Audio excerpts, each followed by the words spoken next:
తాత్కాలిక సాయుధ పోరాట విరమణ పార్టీ నిర్ణయం కాదట. అది అభయ్ వ్యక్తిగత అభిప్రాయమే అట. మావోయిస్టు పార్టీ తెలంగాణ అధికార ప్రతినిధి జగన్ ప్రకటించినట. శాంతి చర్చల పేరిట మావోయిస్టు పార్టీ నుంచి లేఖల పరంపర కొనసాగుతుంది. దినమానదానంగా ఓ నల్లికుట్లోడు నప్పతట్లోడు రోజు రాసిరు.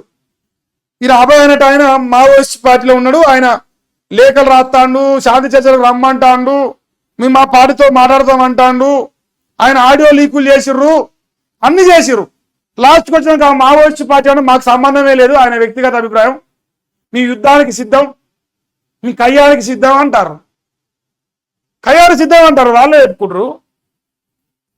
నిన్నటి వరకు పార్టీ కేంద్ర కమిటీ అధికార ప్రతినిధి మల్లోజుల వేణుగోపాలరావు అలియాస్ అభయ్ అలియాస్ సోనుపేట లేఖలు విడుదల కాగా, తాజాగా శుక్రవారం తెలంగాణ రాష్ట్ర కమిటీ అధికార ప్రతినిధి జగన్ పేట వెలువడింది. మరి ఇది నమ్మాలా? ఇప్పుడు అభయ్ని నమ్మొద్దు, మరి జగన్ నమ్మాలా? ఇంకా రేపు ఇంకోందని వస్తుంది. జనజీవన చేవంతులు ఏం కలవరాలు తాడో పేరు తెలుసుకుందాం అంటారు. మరి రేపు మార్చి 31 వరకు కథ సమాప్తం అవుతుంది. ఏం టెన్షన్ లేదు. అయితే వీరిద్దరి ప్రకటనలు పరస్పర విరుద్ధంగా ఉండడం చర్చనీయాంశంగా మారింది. సాయుధ పోరాటానికి తాత్కాలికంగా విరామం ప్రకటించి శాంతి చర్చలకు సిద్ధంగా ఉన్నామని అభయ్ చెప్పిండు. ఆయన చెప్పిండు, రాసిండు కూడా. నేను కూడా చదివిన. తెలంగాణ రాష్ట్రంలో ఎవరైతే మావోయిస్టు సానుభూతి పరుగా ఉన్న మేధావులనే ఈ దద్దమ్మల ముఠా ఉందో, మరి ఆ దద్దమ్మల ముఠా స్పందించరు. ఆ బ్రోకర్ గాడు, ఆ నల్లికుట్లోడు నప్పతట్లు కూడా స్పందించరు. ఏమిరా నిన్నవరదాకా మీరే రాస్తుంది కదా, అబ్బాయి శాంతి చర్చలకు సిద్ధం అంటాడు. శాంతి చర్చలు ఎందుకు చేయరు అంటే రేపు మాట్లాడిర్యా? అట్లా ఉన్నదా లెక్క? ఇంకేంది? ఆంధ్రజ్యోతి రేవంత్ జ్యోతి ఏవుడిదే రాసిండు.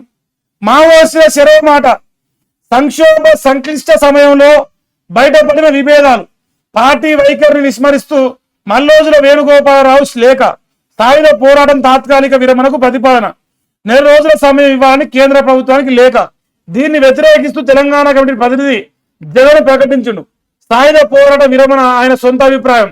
సాయుధ పోరాటంతో ముందుకెళ్ళడమే తక్షణ కర్తవ్యమని మల్లోజుల ఎక్కడ ఆయన ఉనికిపై అనుమానాలు వస్తున్నాయట. అంటే ఆయన రాసిండా, ఎవరన్నా రాసిర్రా అంటారట. అట్లా కూడా ఆయన పైన అనుమానాలు వస్తున్నాయట. ఇక ఏం వచ్చినా, మన్ను వచ్చినా, మశానం వచ్చినా మావోయిస్టులు జనజీవనంతో కలవని ఆలోచన చేయరు. నేనైతే మహేష్ గారు చెప్తాను, నా దేశంలో రాజ్యాంగానికి వ్యతిరేకంగా పనిచేసే ఏ వ్యవస్థ కూడా నేను సపోర్ట్ చేయను. అది ఏదైనా కానీ ఏదైనా రాజ్యాంగం లోపడే పనిచేయాలి. దేశంలో అంబేద్కర్ రాసిన రాజ్యాంగానికి బరాబర్.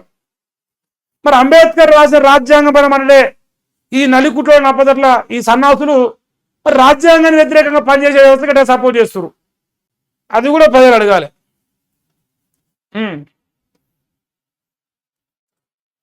ఇది లేదా?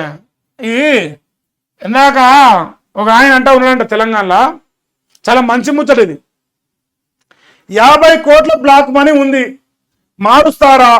వైట్ చేసే మార్గాలు చెప్తే కోటి ఇస్తాడ. కొందరు వ్యాపారులకు ఓ IAS ఆఫర్ ఇచ్చిండ. అధికారుల్లో హాట్ టాపిక్ ఆయన వ్యవహార శైలి కొనసాగుతుంట. అంత సంపద ఎలా కూడా కట్టారనే గుసగుసలు వస్తున్నాయట. గుసగుసలేమిరా, అందరి కాడున్నాయిరా పైసలు. ఏ లంచగొండి కాడైనా 100 కోట్ల రూపాయల ఆస్తులు ఉన్నాయి. సదరు IAS ఇచ్చిన అనుమతులపై సర్కారు విచారణ చేస్తుందట. ఎవరైనా ఆయన పేరేమిరా రాకృష్ణ, ఆ IAS యోడు అని పేరేది చెప్తే ఆ సంగతి ఏదో మీరు చూస్తాం కదరా. చెప్పడు.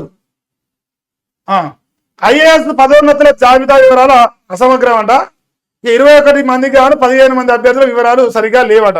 అది జోలు రాసిరు.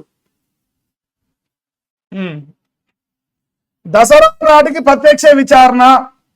దసరా పండుగ ప్రత్యక్షంగా పరోక్షంగా అతిథుల్లాగా విచారణ చేసి ఫిరాయింపు ఎమ్మెల్యేలకు స్పీకరు మళ్ళీ నోటీసులు ఇచ్చిండు. నోటీసులు ఇస్తాడు కానీ అనర్హత వేటు అయ్యాడు, అది గ్యారంటీ. వారంలో అఫిడవిట్ రూపంలో వివరణ ఇవ్వాలని ఆదేశం. ఫిర్యాదు చేసిన BRS ఎమ్మెల్యేలకు ఇప్పటికే నోటీసు ఇచ్చినట. ఇరువైపుల నుంచి అఫిడవిట్లు అందగానే ప్రత్యక్ష విచారణ జరుగుతుంది. ఆ ప్రత్యక్ష విచారణలో ఎవరిని కూడా ఏది చేయరు. ఏది జరిగిన రేవంత్ రెడ్డిని కాదని ఆయన ఏమన్నా నిర్ణయం తీసుకున్నాడా? రేవంత్ రెడ్డే కదా ముఖ్యమంత్రి, స్పీకర్ గారు నిర్ణయించుకుంటే రేవంత్ రెడ్డి తీసుకోవాలి డైరెక్ట్. అది కాదు, అది ముందర పడదు. అది ఎటువైపు సుప్రీంకోర్టు పరంగానే వేట పడాలి, లేకపోతే ఛాన్సే లేదు ఇంకా.